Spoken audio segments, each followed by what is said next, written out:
Hello friends. तो हम यहाँ पे आज मेरा डे 9 है। ये घटनासार का जो करंट अफेयर्स हम लोग कर रहे हैं, इसकी अंतर्राष्ट्रीय अर्धवार्षिकी इसमें हम लोग कवर कर रहे हैं। आज हम लोगों का इसमें डे 9 है और इसकी जो पीडीएफ है वो मेरे टेलीग्राम चैनल पे आपको मिल जाएगी, जिसका लिंक डिस्क्रिप्शन बॉक्स में दिया हुआ है।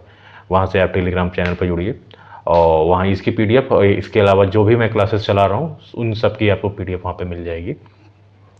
इसके साथ ही कुछ लोग कह रहे थे कि भाई डेली करंट अफेयर्स पढ़ाया जाए, तो मैं उस पर देना चाहता हूँ कि डेली करंट अफेयर्स इसको मैं घटनासार को करवाने के बाद आपको ज़रूर करवाऊँगा।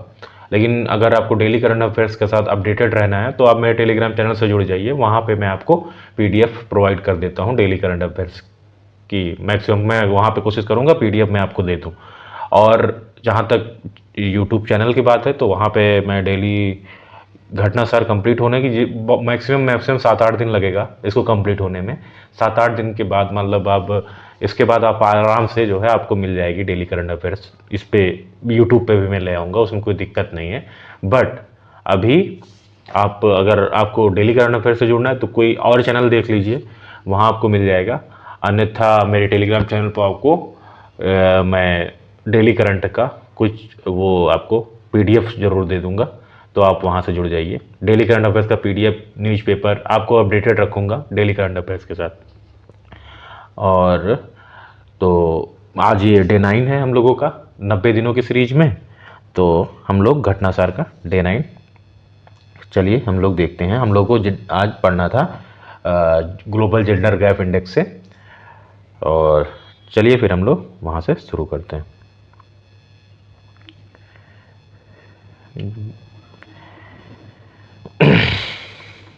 ग्लोबल जेंडर गैप इंडेक्स, अभी हम लोग जैसा कि तो global gender gap index report जो आई, इसको जारी अगर सबसे पहले देखते हैं तो वर्ल्ड इकोनॉमिक फोरम इसको जारी करता है, विश्व आर्थिक मंच, और 146 देश इसमें शामिल हुए। भारत ने जो है 64.3 मतलब लैंगिक अंतराल, समग्र लैंगिक अंतराल को 64.3% कम किया है। और ग्लोबल जेंडर गैप इंडेक्स 2023 में भारत 146 देशों में 127वें स्थान पर है, जबकि आइसलैंड इंडेक्स में शीर्ष पर है। अब भारत की स्थिति आप देख सकते हैं कितनी पीछे, मतलब 127वें नंबर पे है 146 देशों में। टॉप पे आइसलैंड है, दूसरे पे तुम्हारा नॉर्वे है, फिर फिनलैंड है।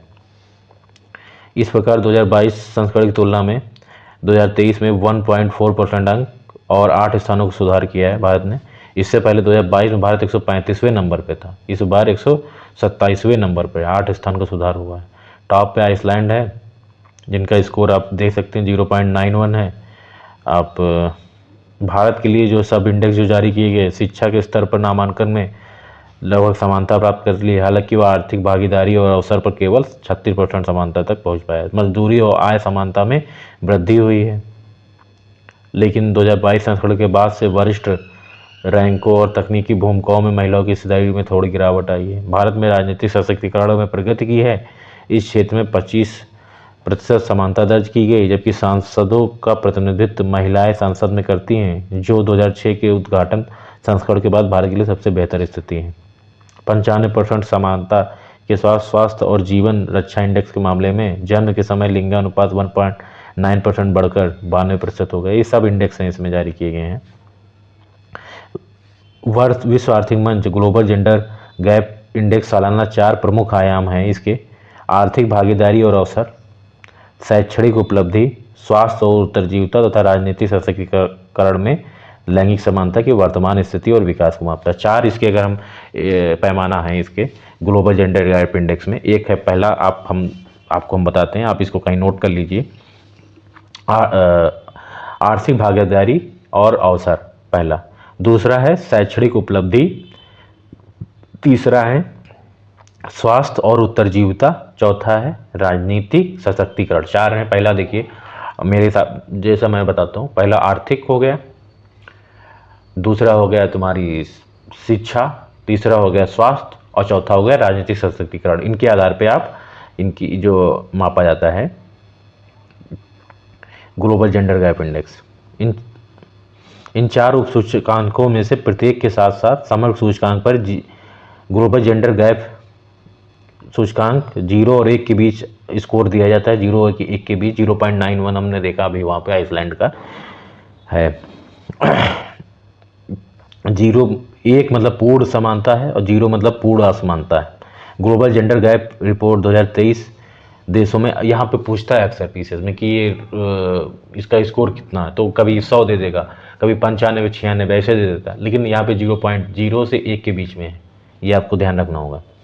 ग्लोबल जेंडर गैप रिपोर्ट 2023 देशों को 8 क्षेत्रों यूरोपीय देशों को 8 क्षेत्रों में बांटा है। एक यूरेशिया और मध्य एशिया, पूर्वी एशिया और प्रशांत, यूरोप, लैटिन अमेरिका, कैरेबियन, मध्य पूर्व एवं उत्तरी अफ्रीका, उत्तरी अमेरिका, दक्षिणी एशिया, उप सहारा अफ्रीका में वर्गीकृत करती है। यूरोप में लैंगिक समानता 76%, इस वर्ष उत्तर अमेरिका में 75%, समानता के स्तर को पार कर सभी 8 क्षेत्रों में शीर्ष स्थान पर है। यूरोप जो है टॉप पर है लैंगिक समानता में। दक्षिणी एशिया जो 8 क्षेत्रों में 5वें स्थान पर है, दक्षिणी एशिया 5वें स्थान पर है, जहां 63% लैंगिक समानता हासिल की है। अगर भारत के आसपास के देशों की बात की जाए तो भारत के देखो 0.64 है इसका वो स्कोर 0.64 है। वहीं पे हमने देखा कि 0.91 करके कुछ है। जो टॉप का देश है आइसलैंड, उसकी यहाँ पे बांग्लादेश का हम देख सकते हैं कि ग्लोबल जेंडर गैप इंडेक्स में 61वीं रैंक है। भूटान की 103 है, श्रीलंका की 115 है, नेपाल की 116 है, मालदीव की 124 है, भारत की है। पाकिस्तान की अगर हम देखें तो 142 है, ईरान की 143 है, अफगानिस्तान की 146 है। लास्ट अफगानिस्तान ही है। 2023 में ग्लोबल जेंडर गैप इंडेक्स में 2022 में 68.1% से 0.3% अंक बढ़कर 68.4% हो गया है। 2023 में ग्लोबल जेंडर गैप इंडेक्स के अनुसार किसी भी देश ने अभी तक पूर्ण जेंडर समानता हासिल नहीं की है और शीर्ष 9 देश Iceland, Norway, Finland, New Zealand, Sweden, Germany, Nicaragua. अभी निकारागुआ की मैंने बताया कि वहाँ की जो मिस यूनिवर्स बनी है 2023 की 72 miss universe, Nicaragua, Namibia, Lithuania ने अपने अंतर को कम से कम 80% कम कर दिया है। 91% के साथ रैंकिंग में आइसलैंड शीर्ष स्थान पर है और एकमात्र ऐसा देश बना हुआ है जिसने अपने जेंडर गैप को 90% से अधिक कम किया है। 2017 से उपलब्ध आंकड़ों वाले 117 देशों में से 18 देश जिसमें प्रमुख हैं बोल्विया, फ्रांस सहित भारत ने स्थानीय प्रशासन में 40% से अधिक महिलाओं को प्रतिनिधित्व प्रदान किया है। रिपोर्ट के अनुसार लैंगिक अंतराल को कम करने की वर्तमान दर है, जिसके अनुसार पूर्ण लैंगिक समानता तक पहुंचने में 131 वर्ष लगेंगे। लैंगिक अंतराल को कम करने की वर्तमान दर है, उस हिसाब से हमको 131 वर्ष लग जाएंगे जब हम पूर्ण लैंगिक समानता स्थापित कर सकेंगे विश्व में। अच्छा, तो इस प्रकार हम देख सकते हैं कि हमको कितनी लैंगिक समानता की आवश्यकता है स्थापित करने के देश में। ग्लोबल स्टार्टअप इकोसिस्टम रिपोर्ट 2023 नीति सलाहकार और अनुसंधान फर्म स्टार्टअप जीनोम जो है ग्लोबल स्टार्टअप इकोसिस्टम रिपोर्ट जारी करता है। जून 2023 में जारी ग्लोबल स्टार्टअप इकोसिस्टम रिपोर्ट 2023 दुनिया भर में स्टार्टअप पारिस्थितिकी तंत्र का व्यापक विश्लेषण प्रदान करती है। विभिन्न पारिस्थितिकी तंत्रों में लाखों स्टार्टअप के डेटा के साथ रिपोर्ट वैश्विक स्टार्टअप परिदृश्य में मूल्यवान अंतर्दृष्टि प्रदान करती है। भारतीय शहर बेंगलुरु, जिसे भारत के सिलिकॉन वैली के रूप में जाना जाता है, ने पिछले वर्ष की तुलना में 2 स्थान ऊपर चढ़ते हुए सूची में 20वां स्थान प्राप्त किया है। ग्लोबल स्टार्टअप इकोसिस्टम रिपोर्ट 2023 शीर्ष पारिस्थितिकी तंत्र में इस बात पर प्रकाश डाला गया है कि शीर्ष 3 पारिस्थितिकी तंत्र सिलिकॉन वैली, न्यूयॉर्क शहर और लंदन ने 2020 में शीर्ष 20 स्थान हासिल करते हुए स्थिति बनाए रखी है।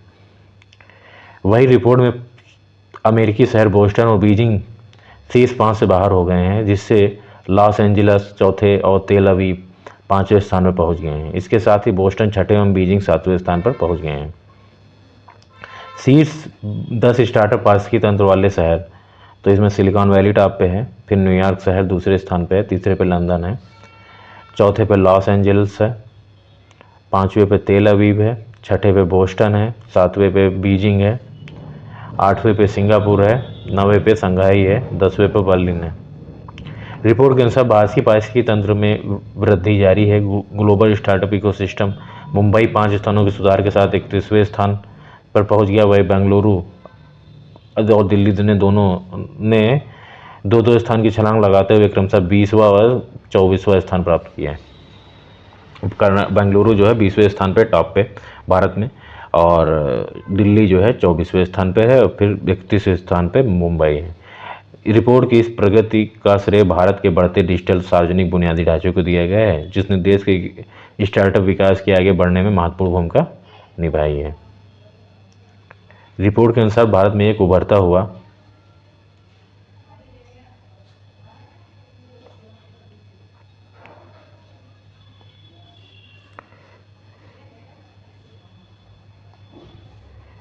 हुआ पारिस्थितिकी तंत्र पुणे ने काफ़ी प्रगति की है, जो पिछले वर्ष की रैंकिंग में 51 से 60 से एक मिनट, तो यहाँ पे 51 रैंकिंग में 51 से 60 से 31 से 40 की सीमा में पहुँच गया है। इसके अलावा अन्य भारतीय शहरों में भी उल्लेखनीय प्रगति देखी गई है, जो तकनीकी क्षेत्र में देश के समग्र विकास को प्रदर्शित करते हैं। सिंगापुर ने शीर्ष 10 में प्रभावशाली उपस्थिति दर्ज करते हुए 10 स्थानों के सुधार के साथ 8वां स्थान प्राप्त किया है। यह महत्वपूर्ण सुधार वैश्विक स्टार्टअप पारिस्थितिकी तंत्र में सिंगापुर की बढ़ती स्थिति को दर्शाता है। इसके अतिरिक्त मियामी अमेरिका ने भी उल्लेखनीय प्रगति की है और 23वें स्थान तक पहुंचने के लिए 10 स्थानों का सुधार कर दृढ़ता से खुद को शीर्ष 30 पारिस्थितिकी तंत्र में स्थापित किया है। शीर्ष 100 उभरते इकोसिस्टम मूल सामूहिक रूप से $1.5 ट्रिलियन अमेरिकी डॉलर से अधिक है। यूरोप उभरते इकोसिस्टम रैंकिंग में सबसे अधिक प्रतिनिधित्व वाला क्षेत्र है। 2022 में के बाद इसकी हिस्सेदारी 37 से बढ़कर 41% हो गई है। ग्लोबल स्टार्टअप इकोसिस्टम रिपोर्ट 2023 दुनिया भर में स्टार्टअप इकोसिस्टम की वर्तमान स्थिति का विश्लेषण है।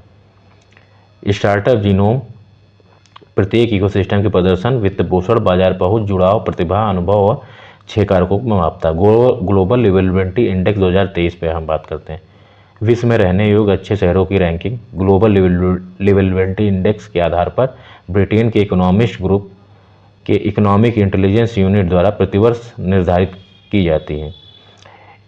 इकोनॉमिक इंटेलिजेंस यूनिट की वर्ष 2023 की ऐसी रैंकिंग जून 2023 में जारी की गई, जिसमें प्रमुख 173 शहरों के लिए ग्लोबल लिवेबिलिटी इंडेक्स आकलित किए गए हैं। इनमें 5 शहर हैं, दिल्ली, मुंबई, अहमदाबाद, चेन्नई, बेंगलुरु को ही रैंकिंग प्रदान की गई है। वर्ष 2023 की इस रैंकिंग में दिल्ली व मुंबई 141 व चेन्नई 144 स्थान पर है। लिवेबिलिटी इंडेक्स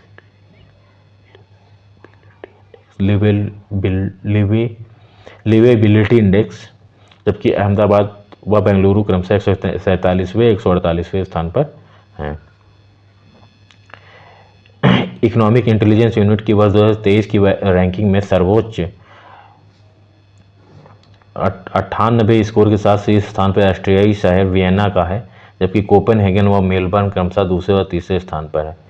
पिछले वर्ष 2022 में इकोनॉमिक इंटेलिजेंस यूनिट रैंकिंग में भी शीर्ष 2 स्थान इन्हीं दोनों शहर के थे।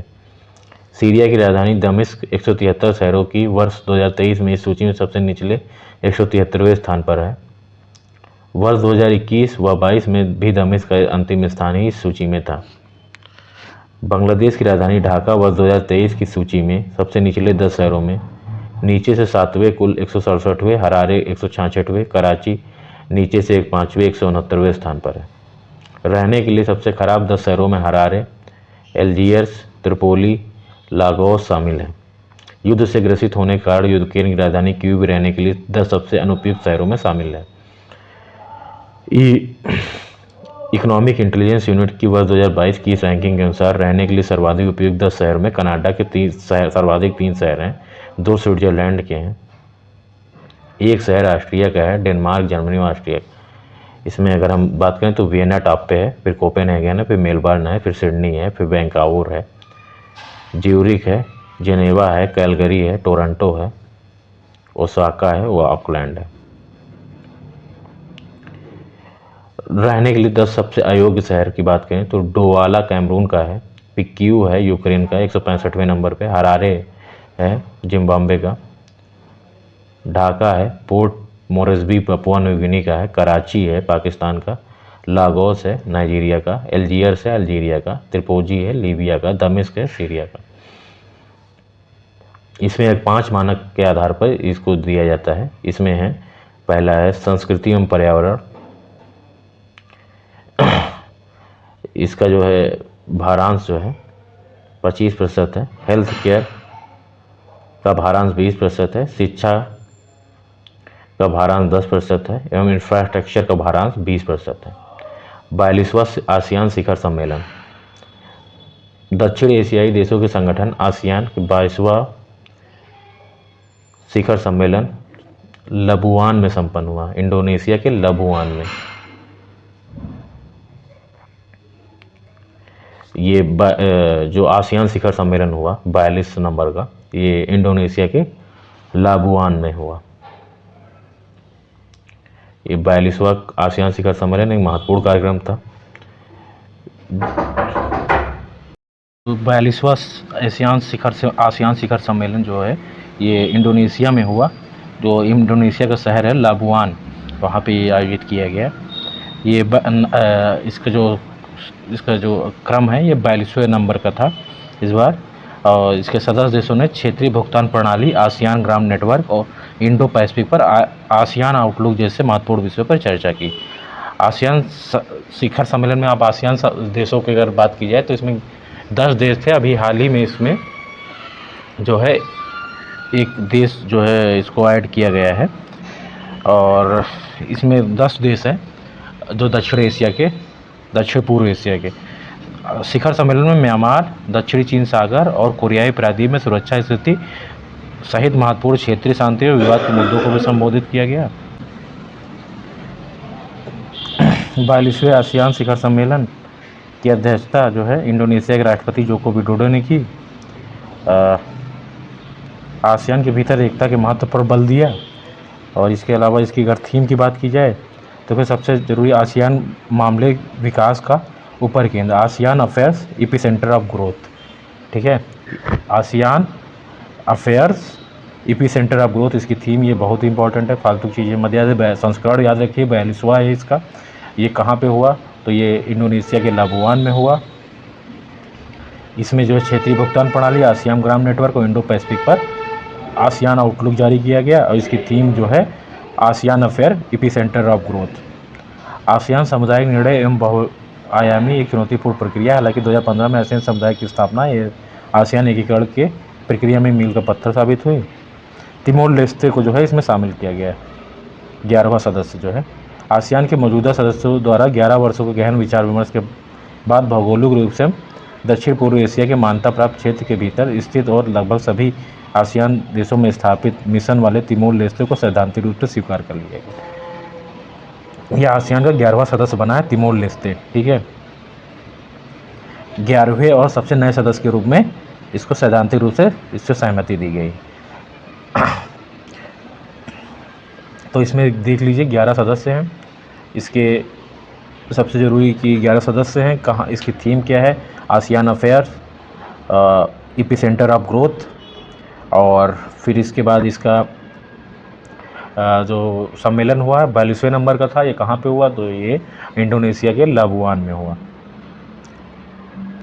तो इसकी अध्यक्षता जोको विडोडो जो वहाँ के राष्ट्रपति हैं उन्होंने की। तिमोर लेस्ते के प्रधानमंत्री जोको मारिया वास्कोनेंसोलेस ने पहली बार पर्यवेक्षक के रूप में शिखर सम्मेलन में हिस्सा लिया, जो प्रधान तिमोर लेस्ते के। ठीक है, इसके बाद आते हैं वर्ष 2024 में आसियान शिखर सम्मेलन का आयोजन लाओस में किया जाना है, ये याद रखिएगा। लाओस में नेक्स्ट जो सम्मेलन होगा 43 नंबर का, वो लाओस में आयोजित होगा। वैश्विक शांति सूचकांक 163 देशों की जो है जारी किया है इसको Institute of economic and peace ने जारी किया है। 163 देश इसमें शामिल हैं। वैश्विक शांति सूचकांक 2023, इसमें जो प्रथम स्थान पर देख लेते हैं आइसलैंड है और सब लास्ट अफ़गानिस्तान है। भारत का स्कोर जो है 2.3 है, जो कि 126वें नंबर पर है। अभी हमने ग्लोबल जेंडर गैप इंडेक्स देखा, वहाँ पे 127वें नंबर पर भारत है 146 देशों में। यहाँ पे 100 देश की संख्या लगभग 164 है। 163 देश हैं जिसमें कि भारत का स्थान 126वां है। पिछले वर्ष इस सूचकांक में भारत 135 नंबर पर था, तो 5 और 4 9 स्थानों का सुधार हुआ है भारत के रैंकिंग में। स्कोर भारत का 2.314 है।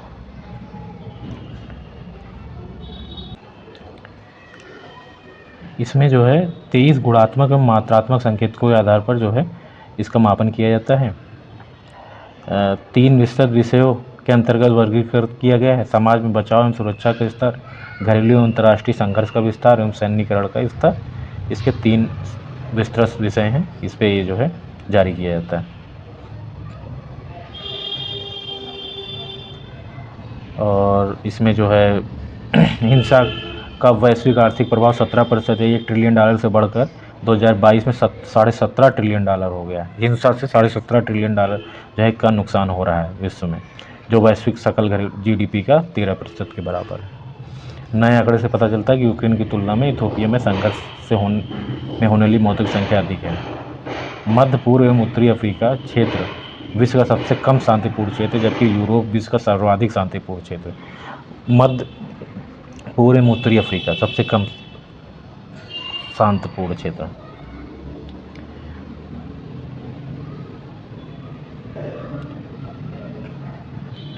आइसलैंड जो है सबसे शांति प्रिय देश है और भारत इसमें 126वें नंबर पे आता है, जो कि पिछली बार 135 पे था, 9 स्थानों के सुधार के साथ। अफगानिस्तान सबसे लास्ट पे है, उसके बाद यमन है, फिर सीरिया है। ठीक है। अगर भारत के पड़ोसी देशों की बात की जाए तो 17वें स्थान पे जो है भूटान आपको यहाँ पे देखने को मिल जाता है। 79 नंबर पे नेपाल है, 80 पे चीन है, पाकिस्तान 146 नंबर पे है, बांग्लादेश 88 पे है, श्रीलंका 107 पे है। चीन की भी और ब्रिक्स देशों की अगर हम बात करें तो यहाँ पे चीन हम लोगों ने देखा कि भाई ब्रिक्स देशों की अगर बात करें तो दक्षिण अफ्रीका 130वां स्थान, ब्राज़ील का 132वां, रूस 158 है। जर्मनी की अगर बात करें 15वें नंबर पर, फ्रांस 67वें नंबर पर, यूके 37 पे और यूएसए 131। यूएसए 131 से भारत को उससे बेटर है शांति में। चलिए फिर हम लोग जो है यहाँ पे और देखिए भूटान अपना पड़ोसी देश 17 नंबर पे। तो प्रधानमंत्री मोदी की ऑस्ट्रेलिया यात्रा, ये हम लोग लेक्चर नंबर जो 10 होगा, डे 10 में हम लोग इसको कवर करेंगे। आज यहीं तक रखते हैं। ओके। और हमारे इसका जो PDF है आपको वो टेलीग्राम चैनल पे मिल जाएगा, जिसका लिंक डिस्क्रिप्शन बॉक्स में और मैं कमेंट बॉक्स में डाल दूँगा। ओके, धन्यवाद।